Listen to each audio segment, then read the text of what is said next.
सत श्रीकाल गाइस, की हाल चाल है। मेरा नाम एल सिंह है और आप देख रहे हैं अपना यूट्यूब चैनल नेशन फर्स्ट। तो भाई लोगों, आज जो मैं लेके आया हूँ वो वीडियो लेके आया हूँ वर्ल्ड अफेयर की। उसका टाइटल है जयशंकर एक्सपोजेस क्वाड। ठीक है, Quad countries don't accept India's officials map.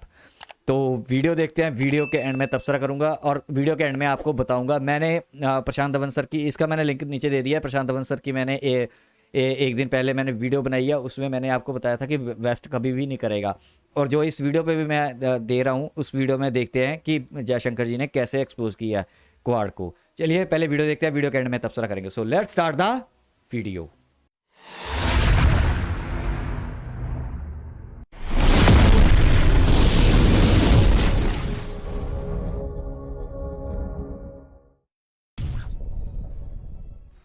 नमस्कार नहीं, welcome you all to world affairs. मैं हूं Prashant Dhawan. Now recently doctor Ajay Shankar ने एक रेयर अटैक किया है क्वाड पर। क्वाड को लिटरली उन्होंने एक्सपोज कर दिया है कि क्वाड की रियलिटी इस वक्त क्या है और इन द फ्यूचर क्वाड क्या बन सकता है।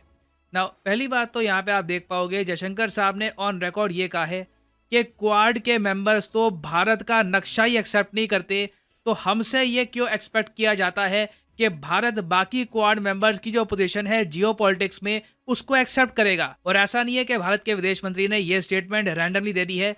हुआ क्या कि टाइम्स नाउ का एक इवेंट चल रहा था, वहां पर जयशंकर साहब गए और उस दौरान जर्नलिस्ट ने इनसे सवाल पूछा कि भारत की आखिर पोजीशन क्या है यूक्रेन रशिया युद्ध में। उसका इन्होंने यही जवाब दिया कि लोग हमसे पूछते हैं कि हमारी पोजीशन क्या है, हमारी पोजीशन है पीस की, शांति की, और हम यूएन चार्टर के साथ खड़े हैं। हम बस यूएन चार्टर और इंटरनेशनल रूल्स को फॉलो करना चाहते हैं। मगर फिर रिपोर्टर ने आगे एक और क्वेश्चन किया कि अच्छा नहीं रहेगा कि अगर सारे क्वाड कंट्रीज का जो व्यू पॉइंट है जियो पॉलिटिक्स में ये समान हो, चाहे यूक्रेन का इशू हो या कोई और इशू हो, सारे क्वाड कंट्रीज एक सिंगल व्यू पॉइंट पे आगे चले। अब इसके रिस्पॉन्स में डॉक्टर जयशंकर ने यह कहा कि देखिए, क्वाड के देश तो अभी तक भारत का जो प्रॉपर नक्शा है इसको ही एक्सेप्ट नहीं करते, जो बात भी सही है।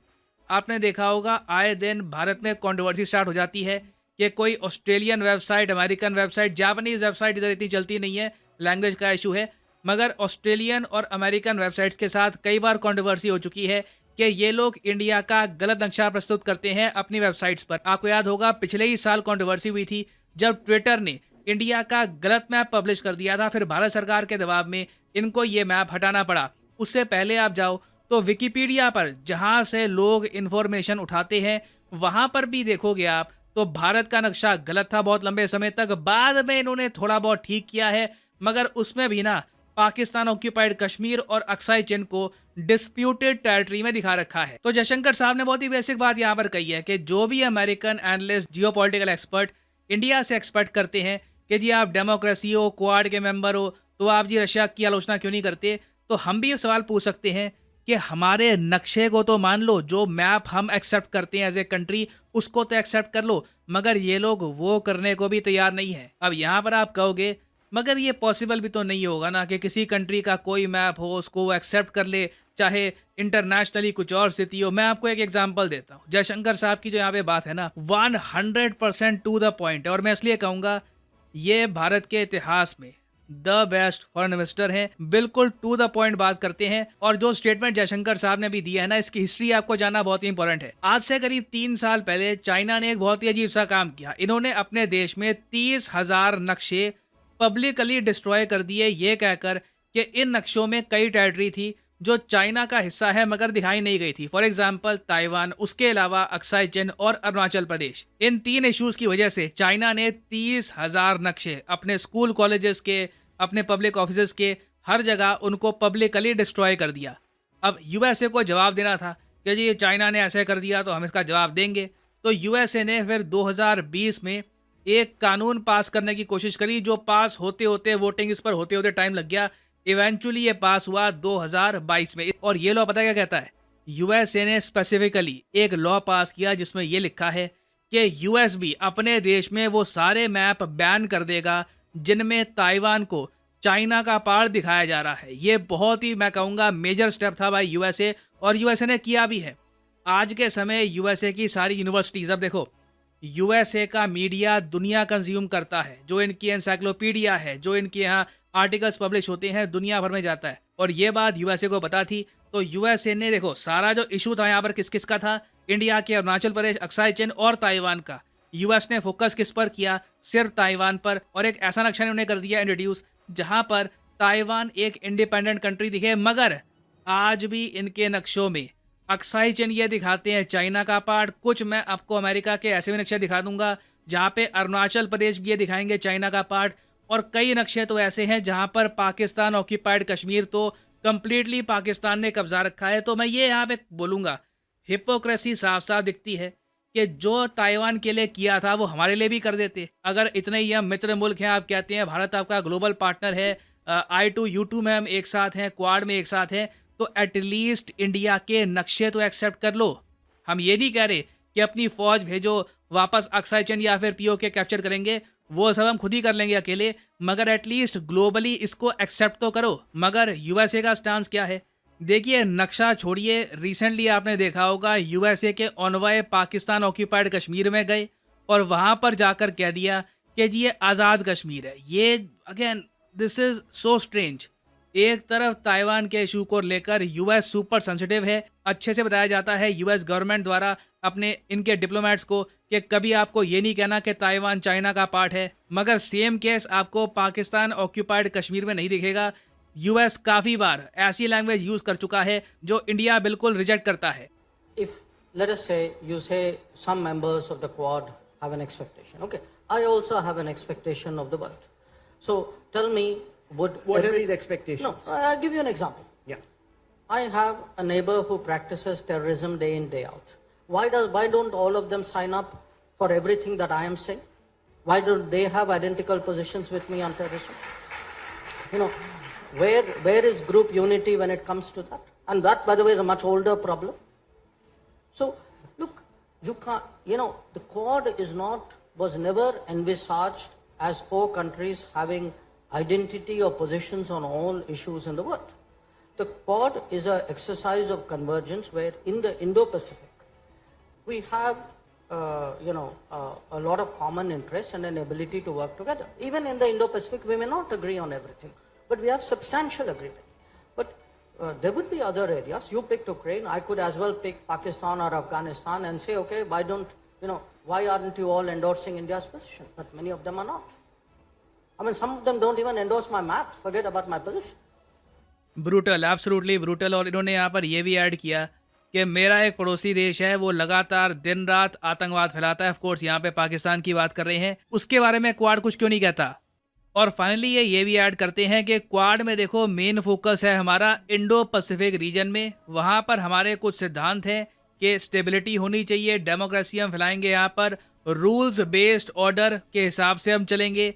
वहाँ पर भी कुछ केसेस में यूएसए और इंडिया के डिसएग्रीमेंट है। For example, freedom of navigation पे यूएस नहीं मानता कि किसी कंट्री का एक्सक्लूसिव इकोनॉमिक जोन है। रिसेंटली आपको याद होगा कि यूएसए की वॉरशिप इंडिया के एक्सक्लूसिव इकोनॉमिक जोन में घुस गई थी बिना इंडिया को बताए और फिर बाहर चली गई थी। तो इंडो पैसिफिक में भी यूएस इंडिया के बीच में बहुत सारे डिफरेंसेस हैं, और ये बात ओपनली कह देना एक ऐसे टाइम में जब यूएस और पाकिस्तान के रिलेशंस वापस मजबूत हो रहे हैं, एक स्ट्रॉन्ग मैसेज सेंड करता है वेस्टर्न कंट्रीज को कि जिस ट्रैजेक्टरी में हम जा रहे हैं, जो अभी तो न्यूज़ आएगी, अभी 1-2 दिन बाद उस पर वीडियो बनाऊंगा, बिलियंस ऑफ डॉलर्स का एड पैकेज मिलने वाला है पाकिस्तान को। उसके अलावा यूएस और तरीके से भी हेल्प कर रहा है पाकिस्तान की। तो ये जो ट्रैजेक्टरी जिस तरीके से हम आगे बढ़ रहे हैं, इवेंचुअली क्वाड की जो भी हमने मेहनत कर रखी है, इस पर नेगेटिव इम्पैक्ट भी आ सकता है फ्यूचर में। कहीं ना कहीं क्वाड को अगर यूनिटी दिखानी है तो जेन्युइनली दिखानी होगी बहुत सारे कोर इश्यूज पर। बट अभी के लिए तो मैं कहूँगा कि जयशंकर साहब ने दुनिया के सामने क्वाड को एक्सपोज कर दिया है, दिखा दिया है कि क्वाड में अंदर ही कितने अभी डिफरेंसेस हैं, कितने अभी मतभेद बाकी हैं। और इंडिया से ये एक्सपेक्ट करना कि सिंस इंडिया क्वाड का मेंबर है तो एंटी रशिया हो जाएगा, ये एक्सपेक्टेशन बिल्कुल गलत है। तो बहुत ज़्यादा मैं कहूँगा एक क्लियर प्रॉपर आंसर मिला है यूएसए को। नाउ अगेन मैं यहाँ पर ये कहूँगा कि इसका मतलब ये नहीं है कि यूएसए के साथ हमारे रिलेशंस बिल्कुल ख़राब हो गए, मगर एक आप कह लीजिए हम ऐसे दौर में एंटर कर चुके हैं जहाँ पर honeymoon period India US relations का ख़त्म हो चुका है, और अब कई इशूज़ पर दोनों देश एक दूसरे को कॉन्ट्रडिक्ट भी करेंगे। इस टॉपिक पर इन द फ्यूचर मैं अपडेटेड वीडियोज़ लाता रहूँगा। और फाइनली यहाँ पर मैं ये भी ऐड कर दूं कि आप किसी भी एग्जाम की तैयारी कर रहे हैं, चाहे एसएससी, यूपीएससी, पीएससी, क्लिक करिए यूपीएससी के लिंक पर और यहाँ पे जो भी प्राइसेस लिखे हैं ये पे करने की जरूरत नहीं है। सिंपली यहाँ पे आपको कोड यूज करना है पीरी, so use the code PD10 and start saving money. So इसी नोट के साथ ये है वीडियो का अंत। Thank you for listening and as always God bless you all. तो यहाँ पे होगी वीडियो खत्म। आप लोगों ने देखा आप इसको अगर मानोगे नहीं, मैंने आपको जो पहली वीडियो थी उसमें भी बताया था, उसमें भी बताता रहता हूँ। जो ये वेस्टर्न कंट्री है ना, ये सोचती हैं कि हम एशियंस को एज ए स्लेव की तरह यूज़ करें, जो हम बोले वो करें, जो ये बोले हम उस पर नहीं करेंगे, वो अपने हिसाब से चलते हैं। तो एक छोटी सी बात ही है, कोई बहुत बड़ी बात नहीं है कि अगर अमेरिका, वही कहते हैं ना कि जिसकी लाठी उसकी भैंस, तो अमेरिका अगर चाहे तो मैप दिखा सकता है आराम से इंडिया का, जैसे आप अभी मैप देख रहे हो, ये मैप जारी कर सकता है, उसमें कौन सा है, बड़ी बात नहीं है उसके लिए करना, ठीक है, लेकिन वो नहीं करता। उसका रीज़न है, उसका रीज़न ये है कि तुर्किस्तान को खुश करके रखना है और तुर्किस्तान को एक as a buffer state, as a leverage India पे दबाव रखना है कि इंडिया आगे ना बढ़ सके। तो जो क्वाड में बोला है अपना जयशंकर जी ने, देखो मैं पिछली वीडियो में भी बोल चुका हूँ अपनी में कि ये गवर्नमेंट टॉप क्लास गवर्नमेंट है, ठीक है। तो ये अब एक तो होती है डिप्लोमेसी की लैंग्वेज, पता क्या आती है, एक चापलूसी वाली, एक गोल गोल बातें करने वाली। आप देखोगे डिप्लोमेट्स ना गोल गोल बातें करते हैं, कभी उनकी डिप्लोमेट्स की समझ नहीं आती। मैंने बहुत पहले ना वीडियो में भी बोला था और ये मेजर सर ने भी एक्सेप्ट किया था, उन्होंने भी कहा था कि डिप्लोमेसी गोल गोल होती है। मैंने भी बोला था कि इनकी बातें समझ नहीं आती, आम बंदे को तो समझ नहीं आती कि ये है करते हैं। लेकिन अब जो डिप्लोमेसी करते हैं ना जयशंकर सर, अल्टीमेट सीधी सीधी बातें करते हैं जो आम बंदे के भेजे में भी घुस जाती हैं, ठीक है। तो उन्होंने बिल्कुल सही बोला है कि वेस्टर्न कंट्रीज, ठीक है, हमें सारे उसमें रखती हैं, रीजन हर एक उसमें रखती हैं। क्या आप I2U2 में आ जाओ, आप क्वाड में आ जाओ, आप G20 में आ जाओ, आप G7 में भी अटेंड करने के लिए साइड पे आ जाओ, ठीक है, एज ए ऑब्जर्वर कंट्री, जो भी करना है ड्रामे करते हैं ये। उसका रीज़न है, उसका रीज़न ये है कि उनको पता है कि इंडिया एक बहुत बड़ी मार्केट है और एमर्ज हो रहा है। और तीसरी बात ये है कि कहीं ये रशिया से, वो रशिया के करीब नहीं जाना देना चाहते और चाइना के करीब नहीं जाना चाहते, ताकि ये चाहते हैं कि ये इंडिया हमारी तरफ थोड़ा सा रहे और इंडिया को हमारी तरफ रहे भी और हमारे अंडर रहे, हमारी जूती के नीचे।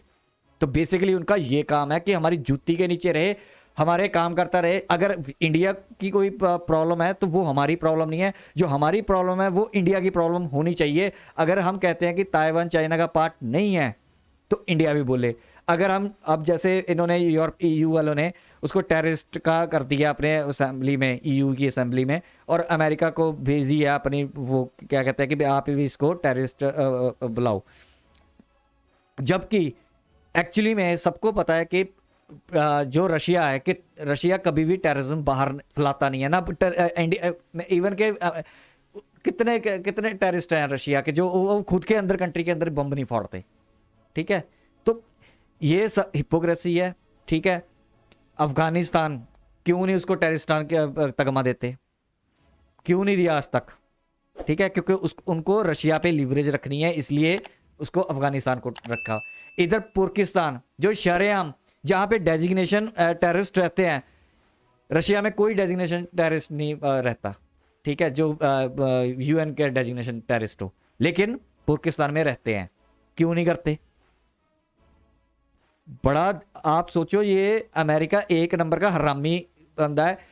ये चाहता है कि जैसे पाकिस्तान बिकता है ना, जैसे पाकिस्तान को हम जुत्ती के नीचे रखते हैं, ऐसे इंडिया जुत्ती के नीचे हमारे रहे। अगर नहीं रहेगा, कुछ बात उल्टी सीधी बोलेगा, तो पाकिस्तान को ये साथ देते हैं। और पाकिस्तान, इसका मैं आपको एक अच्छा, मैं गवर्नमेंट को भी चाहूँगा, आप लोगों से भी राय चाहूँगा, आप भी बताना। मेरी राय ये है कि जितनी जल्दी हो सके, दुनिया कुछ नहीं कर पाएगी, मैं आपको लिख के देता हूँ, ये जितने मर्जी कर लें, ठीक है, कि हम पाकिस्तान को बचा लेंगे। मैं आपको एक बात बताता हूँ, GB और POK जितनी जल्दी हो सके इंडिया ले ले। उसके बाद आपको बताता हूँ कि हमारे जो अमेरिका की लीवरेज है ना, जो ये लीवरेज की तरह यूज़ करता है पुर्कियों को, ये बिल्कुल ज़ीरो हो जाएगी, ज़ीरो। आज मैं आपको ये 110% बता रहा हूँ, ज़ीरो हो जाएगी, ज़ीरो। जिस दिन हमने जीबी और पीओके ले लिया, वो ज़मीन पे हमने बॉर्डर बना लिया और इंटरनेशनल बॉर्डर बना दिया, यहाँ से तुर्किस्तान की वैल्यू ज़ीरो हो जाएगी अमेरिका के लिए, ठीक है। हमें फिर तुर्किस्तान की ज़रूरत नहीं पड़ेगी, अफगानिस्तान से हमें रूट मिलेगा जाने के लिए। और मैं आपको एक बात बता देता हूँ, हम लोग कहते हैं ठीक है, नो डाउट लोग बिकते हैं, तुर्किस्तान ने लोग खरीदे हैं, अफगानिस्तान से खरीदते हैं और टेररिज्म फैलाने की कोशिश करते हैं ताकि इनके हाथ गंदे ना हो। लेकिन मैं एक बात बता देता हूँ, जिस दिन हमारा जिस दिन हमने जीबी ले लिया ना, उस दिन हमारा बॉर्डर मिल जाएगा जाके अफगानिस्तान के साथ, और वहाँ से छोटा सा टुकड़ा है, उसके बाद सीधा हम सेंट्रल एशिया में घुस जाएंगे। जो 5 कंट्री हैं उनके रूट मिल जाएगा, सीधा रशिया तक चले जाएंगे हम, ठीक है। तो उस दिन हमारा असली शुरू होगा। और मैं आपको ये बता देता हूँ, अफगानिस्तान हेल्प करेगा। और एक बात, मेरा और एक आइडिया है, आप एग्री करना चाहे डिसएग्री करना, it depends on you. PoK लेना है ना, टर्की भी पंगे ले रहा है, लेने दो, कोई भी पंगे ले रहा है लेने दो। लेकिन मेरा एक विचार है, पुर्की सुनते हैं सुन ले, कई लोग कहते हैं कि आप बोलते रहते हो, पुर्की सुन लेते हैं, उनको पता चल जाता है, वो दिमाग वाले नहीं है, उनको कुछ नहीं कर पाएंगे। मैं आपको एक बात बताता हूँ, अफगानिस्तान का पंगा है तुर्किस्तान के साथ है, ड्यूरन लाइन का, ठीक है। और इधर इंडिया ने लेना है अपना जीबी एंड पीओके, दो हो गए मसले।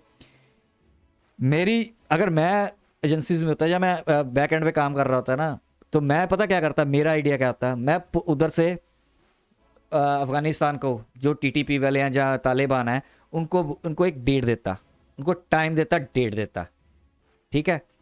उस टाइम डेट को कि तुम लोगों ने उधर से, ठीक है, अपने जितनी भी फौज है या कुछ करना है वो एंटर करवानी है उस पर, ठीक है, केपीके में, जहाँ ड्यूरल लाइन को आपने हथियाने की बढ़ जाना उधर से।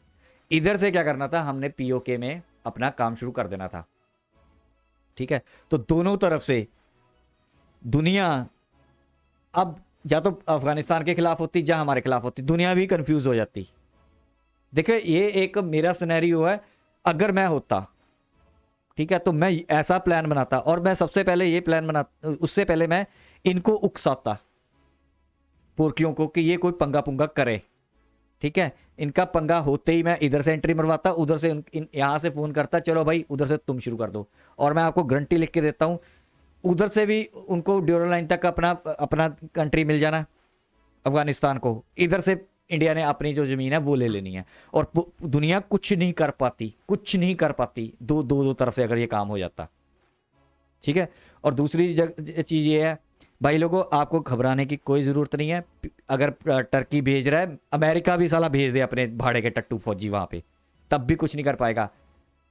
मैं आपको बताता हूँ, 1971 में फुल सपोर्टेड 110% सपोर्टेड था तुर्किस्तान बाय वेस्ट, फ्रांस, इंग्लैंड, ठीक है, पूरा यूरोप, अमेरिका, टर्की, क्या कहते हैं, अरब कंट्री, ठीक है, फुल सपोर्टेड था। तब हमने दो कर दिए थे, 2 देश बना दिए, अलग कर दिया, बांग्लादेश बना दिया। आज तो फिर भी मैं ये नहीं कहता कि 100% हमारे वो साथ हैं, लेकिन आज फिर भी 50% सिचुएशन ये है कि 50% दुनिया हमारे पक्ष में है। आधे तो बोलेंगे नहीं, आधे अब्सटेन कर जाएंगे कि हमने भारत के खिलाफ नहीं बोलना, आधे सीधा कहेंगे हम भारत के पक्ष में हैं, आधे बोलते रहेंगे, उनसे कुछ फर्क ही नहीं पड़ेगा हमें, ठीक है। तो ये क्वाड का जो चक्कर है जयशंकर जी, इसलिए मैंने बोला कि ये गवर्नमेंट का नाम लिया था, गवर्नमेंट में पिछली वीडियो में बोला था, ये गवर्नमेंट टॉप क्लास गवर्नमेंट है, इसमें टॉप क्लास बंदे बैठे हुए हैं। मेरे को नहीं पता अगर ये गवर्नमेंट चेंज होती है उसमें आगे इसी बीजेपी के कैसे बंदे होंगे, उनका क्या माइंडसेट होगा या क्या सोचेंगे वो मेरे को नहीं पता। अगर गवर्नमेंट दूसरी आ जाती है, कांग्रेस की आती है, उनका क्या रवैया होगा। लेकिन जो मैं अभी फ़िलहाल देख रहा हूँ, ये रवैया मेरे को ये लग रहा है कि हमारा जो मेरे दिल में चीज़ है ना, ये गवर्नमेंट पूरी करके जाएगी जो पीओके लेने वाली होगी। और उसके बाद जब पीओके ले लेंगे तो बॉर्डर बनाएंगे, ये क्वाड श्वाड, फिर ये I2 U2, ये सब ड्रामे ख़त्म हो जाएंगे, ठीक है। लीवरेज ज़ीरो हो जाएगी, उस दिन ज़ीरो हो जाएगी जिस दिन पीओके जीबी हमारे पास आ गया। तो ये मैं चाहता हूँ, देख मेरे से तो बहुत दिमाग वाली एजेंसीज़ हैं, जहाँ मोदी साहब, जहाँ फिर जितने डिप्लोमेट्स हैं, जहाँ इनके हाई लेवल की एजेंसीज़ हैं, वो मेरे से ज़्यादा दिमाग रखती हैं। लेकिन आइडिया फ्लोट करता हूँ, मैं ऐसे सोचता हूँ ठीक है, हो सकता है इसमें जब मैं मीटिंग में बैठता मोदी साहब के साथ तो हो सकता है कि वो थोड़ा बहुत मेरे को चेंजेस करके बताते कि यार तुम ऐसा और इसमें ऐड कर लो या इसमें से ये कम कर लो, लेकिन बेसिक जो कोर रहता ना मेरा यही रहता, दोनों तरफ से एक साथ काम करवाता मैं, उधर से उनकी भी हेल्प करता फुल। और मैं बता देता हूँ, पाकिस्तान से अफगानिस्तान बांग्लादेश से भी आगे निकल जाएगा अगर इंडिया का उनको डायरेक्ट रूट मिल जाए, ठीक है। आतंकवाद हम हटा लेंगे। वो जो अफगानिस्तानी है ना, एक्चुअली में उनके दिमाग में ये नहीं है कि हमने इंडिया के खिलाफ करना है, क्योंकि जो मेन जनता होती है ना, जो मेन होते हैं, अगर वो आप किसी कंट्री के वो आपसे प्यार करते हैं ना, तो जो गवर्नमेंट होती है ना वो कुछ नहीं कर पाती, उसको प्यार करना ही पड़ता, अपनी गवर्नमेंट अपनी जनता की आवाज़ सुननी पड़ती है। तो मैं इसलिए बोला कि अफगानिस्तान के जो मेन, जैसे हम हैं, हम आम लोग हैं, मेन जो लोग हैं ना वो इंडिया से प्यार करते हैं। अगर गवर्नमेंट में एक दो ऊपर नीचे ऐसे अधूरे बंदे बैठे भी होते हैं ना, तो उनकी फिर रेलिवेंस खत्म हो जाती है, उनको वो बोल नहीं पाते। उनको पता होता है कि यार सारी जनता इस देश, जैसे हम रशिया को इंडियन जो लोग हैं वो रशिया को बहुत ज़्यादा लाइक करते हैं।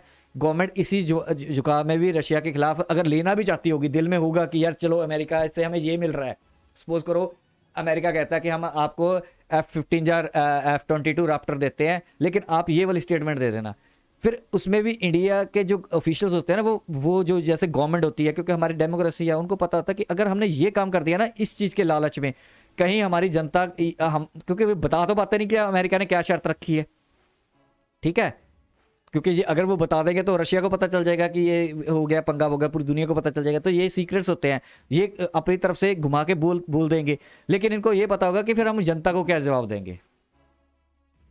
तो इलेक्शन भी जीतने हैं, दुनिया खिलाफ, जो कंट्री की, हमारी कंट्री की बात कर रहा हूँ, इंडिया की, अपने देश की, तो ये खिलाफ हो जाएंगे उसके कि यार तुमने उसके साथ ऐसा क्यों किया, उसके बाद ये दगाबाजी क्यों की रशिया के साथ। ये क्या बताएंगे कि हमने F-15 पे या F-2 राफ्टर पे या कोई भी ABC कोई भी उसका काम करने के लिए, अमेरिका से काम निकालने के लिए ये करना किया हमने। तो ये जो बैकडोर होते हैं, जब बातें होती हैं बंद कमरों में होती हैं, ये बताई नहीं जाती, लेकिन फिर गवर्नमेंट को ये भी देखना पड़ता है कि हम ये बात ना कर दें कि जनता हमारे खिलाफ हो जाए। तो मेरे कहने का मतलब ये है कि जनता का जहाँ पे दिल होता है ना, गवर्नमेंट को उसी हिसाब से काम करना पड़ता है। थोड़ा सा कई बार खिलाफ करवाना पड़ता है, क्योंकि कई बार जनता इमोशनल होती है, लेकिन गवर्नमेंट जो होती है इमोशंस पे काम नहीं करती। गवर्नमेंट प्रैक्टिकली जो चीज़ें होती है उस पर काम करती है, लेकिन जनता इमोशनल होती है, तो उसको थोड़ा सा कई बार हैंडल करने के लिए थोड़ा सा झेलना भी पड़ता है अपने ऊपर, जनता का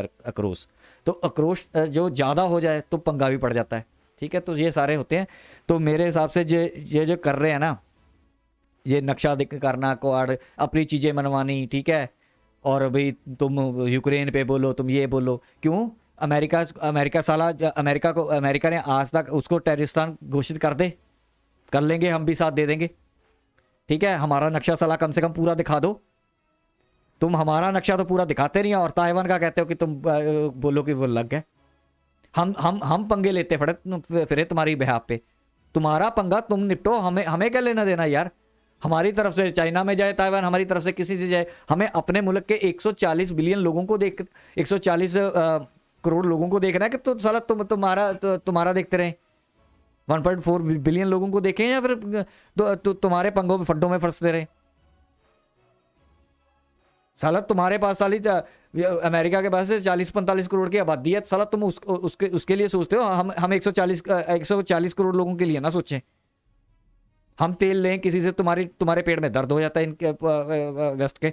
तो मेरे कहने का मतलब, आप जितना मर्जी कर लो, ये वेस्ट है ना, ये कभी भी 100 जैसे डेडिकेटेड है ना हमारे साथ। मैं सिर्फ रशिया के नाम लेता हूँ, इजराइल भी डेडिकेटेड है, लेकिन उस पे ऊपर इन्फ्लुएंस है अमेरिका का इन्फ्लुएंस है, तो वो भी कर सकता है, लेकिन वो उसको भी इग्नोर कर देगा। शायद इतना सही है, वो अमेरिका को भी लात मार देगा अगर उसको लगेगा कि मुझे इंडिया का साथ देना है। लेकिन रशिया का तो फड्डा ही है वैसे भी। मैं ये नहीं कहता कि हमें उसका फ़ायदा उठाना चाहिए, लेकिन रशिया दिल से करता है। अगर वो हमें कभी क्रिटिसाइज भी करता है, तो वो कोई चीज़ें होती हैं, हम भी क्रिटिसाइज कर देते हैं रशिया को, तो ऐसी बात नहीं होती, लेकिन दिल हमारे जो रशियन के साथ है धड़कते हैं। आप राज कपूर की फिल्में उठा के देख लो, साले जितनी ट्यून थी या जितने उसके होते थे सारी सारी रशियन म्यूजिक की होती थी। अब गाने उठा के देख लेना, मोस्टली रशियन ट्यून पे बेस्ड है। और रशियन इंडियन गाने सुनते थे क्योंकि वो कनेक्ट इसलिए कर पाते थे क्योंकि एक तो हम, आपको अच्छी बात बताऊं, उनकी ट्यून चोरी कर लेते थे। हमारे इंडिया में इतना पता नहीं होता था, रशिया में 70s 80s में 90s तक इवन, ठीक है। तो हमें तो रशिया के गाने गुने के बारे में पता नहीं होता था, उनकी ट्यून्स का पता नहीं होता था। वो यहाँ लाके हिंदी में अपना लिरिक्स डालते थे और ट्यून वही डाली और चला दी। तो इसलिए वो रशियन हमारे साथ कनेक्ट कर जाते थे गाना सुनते, क्योंकि देखो अब अगर आपको ना अपने कल्चर की अपनी महक आती है या धुन की आवाज को लगती है, तो रशियन को ये लगता था कि इंडियन भी ऐसी धुनें बनाते हैं या ऐसे काम करते हैं, थोड़ा बहुत ये चेंजिंग वगैरह करके करते थे, तो इसलिए वो ज़्यादा कनेक्ट करते हैं। आपने कभी इस चीज़ को नोट नहीं किया होगा, लेकिन मैं आज आपको बताता हूँ, आप चेक कर लेना जाके रशियन के पुराने गाने, और जो ट्यून्स होती थी मोस्टली रशियन होती थी। ये राज कपूर जितने भी ये गाते जब फिल्में आती थी इनकी सारे वो होती थी। तो इसलिए ये रशियन से ज़्यादा कनेक्ट कर पाते थे, रशियन हमसे ज़्यादा कनेक्ट करते थे इसलिए। तो ये रीज़न है। बाकी ये है कि भाई डरने की कोई बात नहीं। 1971 में जब दुनिया हमारे साथ नहीं थी, सिर्फ एक रशिया स्टैंड करता था, ठीक है, तब हमने अलग कर दिया। ये टर्की क्या अमेरिका भी भेज देना यहाँ पे फौज, तब भी ये पीओके हम लेके रहेंगे, ये वादा है मेरा भी, क्योंकि मुझे इस गवर्नमेंट पे बहुत ज़्यादा बिलीव है 2030 से पहले, ठीक है। बाकी आगे सिनेरियो क्या बनता है उसमें थोड़ा सा डिले हो सकता है कि उसने टर्की ने भेज दिया, कितने भेज देगा, 2000 4000 5000, इससे ज़्यादा क्या फौजी भेजेगा। भाड़े के टट्टू हैं, बिकने वाली फौज है।